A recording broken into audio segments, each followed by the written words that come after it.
श्री जी steno Vrindavan. जय श्री राधे। रामधारी गुप्ता खंड 1 प्रतिलेखन संख्या 93।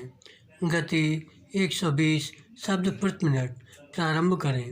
महोदय, पिछले 50-55 वर्षों से हम खादी संबंधी कार्यक्रम को कार्यान्वित करते आ रहे हैं। विराम।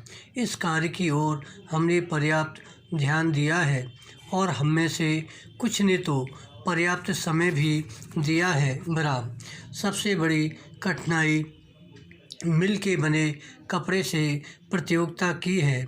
एक और कठिनाई यह भी है कि सदा इतनी खादी उपलब्ध नहीं होती जितनी कि उसकी मांग रहती है। खादी का आर्थिक आधार भारतीय जीवन संबंधी कुछ मौलिक तथ्य हैं। हमारा देश कृषि प्रधान देश है, जहाँ अधिकांश लोग किसी न किसी रूप में खेती बाड़ी से अपना निर्वाह करते हैं। यदि आप एक किसान के जीवन पर दृष्टि डालें तो आप यह देखिएगा कि उनका खेत बड़ा हो या छोटा, वह और उसका परिवार वर्ष भर बराबर खेती के काम में ही व्यस्त नहीं रह सकता। उसे काफ़ी समय बेकार रहना होता है। दूसरे रोजगार की खोज में वह अपना घर छोड़कर नहीं जा सकता, क्योंकि खेती के काम में कभी कभी निरीक्षण की आवश्यकता होती है। यदि बेकारी का वह सब समय जब किसान व्यस्त नहीं होता खादी तैयार करने के काम में लगाया जाए तो देश भर की आवश्यकता के अनुसार खादी मिल सकती है। विराम। ऐसी अवस्था में कोई भी कम मजदूरी का प्रश्न नहीं उठाएगा, क्योंकि यह काम तो ऐसे समय में किया जाएगा जो बिल्कुल खाली होगा।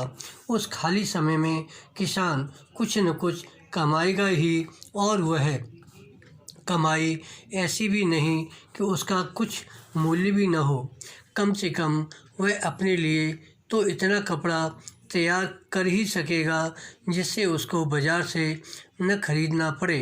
मैं आपको अपने निजी अनुभव से बता सकता हूँ कि 1 घंटा प्रतिदिन काटने से हमें इतना कपड़ा मिल सकता है जितना कि एक औसत हिंदुस्तानी के लिए आवश्यक है, अर्थात 15 से 20 गज कपड़ा प्रति व्यक्ति। विराम।